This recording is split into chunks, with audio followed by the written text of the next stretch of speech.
11 धम्मचक्र प्रवर्तन कथा। धम्मचक्र प्रवर्तन कथा संबोधि प्राप्ति के पश्चात तथा ब्रह्म संपत्ति के अनुरोध पर गौतम बुद्ध ने बहुजन हिताय और बहुजन सुखाय हेतु धर्म चक्र प्रवर्तन धम्म चक्र प्रवर्तन अर्थात अपने ज्ञान देशन के चक्र को चलयमान रखने की प्रतिज्ञा ली। तात उन्हें सर्वप्रथम आकर कलाम की याद आई, जिन्हें उन्होंने महानिष्क्रमण के बाद अपना पहला अल्पकालीन गुरु वरण किया था, लेकिन दिव्य चक्षु से उन्हें ज्ञात हुआ कि आकर की मृत्यु हो चुकी थी। तब बुद्ध ने अपने दूसरे अल्पकालीन गुरु उद्दकराम पुत्र को पहली देशन देने की सोची, किंतु दिव्य चक्षु से उन्हें ज्ञात हुआ कि उनका भी निधन हो चुका था। तब उन्होंने 5 सन्यासियों को अपनी पहली देशन देने की सोची। ये सन्यासी 6 वर्षों तक बुद्ध के साथ कठिन तप करते रहे थे, किंतु बुद्ध ने जब अति कठिन साधना की अनुपयुक्तता को समझकर सामान्य भोजन को उन्मुख हो गए, तो वे 5 तपस्वी उन्हें छोड़ सारनाथ चले गए। बुद्ध ने अपने उन 5 तपस्वी साथियों को अपनी दिव्य चक्षु से सारनाथ के ऐसे पतन मृगदाय मृगों के उद्यान में देखा और तब वे सारनाथ के उसी उद्यान में पहुँचे। तपस्वियों ने बुद्ध को जब वहां पहुँचे देखा तो उन्होंने उनकी उपेक्षा करने की सोची, किंतु जैसे ही बुद्ध को उन्होंने निकट से देखा और उनकी अनूठी प्रभा का साक्षात्कार किया तो उन्हें पर्याप्त सम्मान दिया।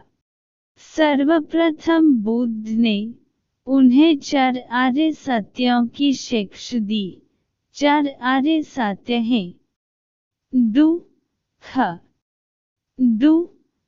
का कारण, दुख निरोध, दुख निरोध का मार्ग अर्थात सम्यक दृष्टि, सम्यक संकल्प, सम्यक वचन, सम्यक कर्म, सम्यक आजीविका, सम्यक व्यायाम प्रयास, सम्यक सति स्मृति तथा सम्यक समाधि।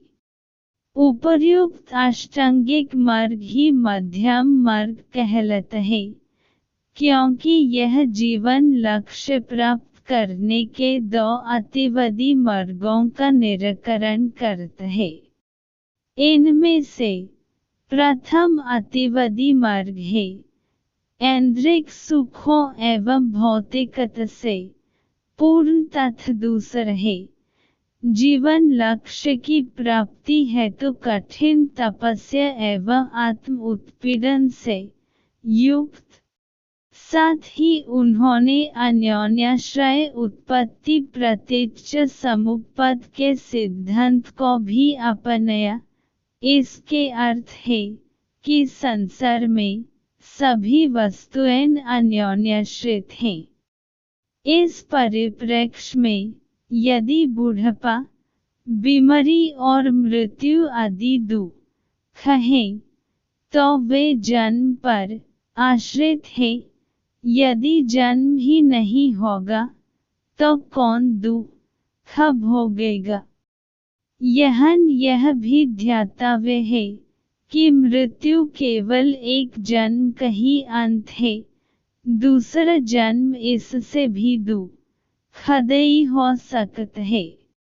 जन्म सत होने पर आधारित है, सत ग्रहण पर आधारित है, ग्रहण वसन पर आधारित है।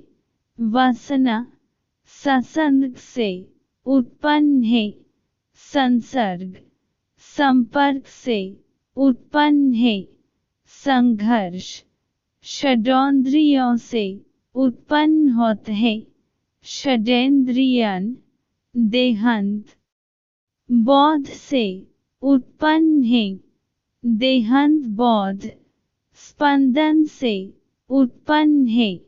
स्पंदन संस्कारों से उत्पन्न है और संस्कार अज्ञान से उत्पन्न है। दूसरे शब्दों में उन्होंने बताया कि अज्ञान ही सब दुखों का मूल कारण है।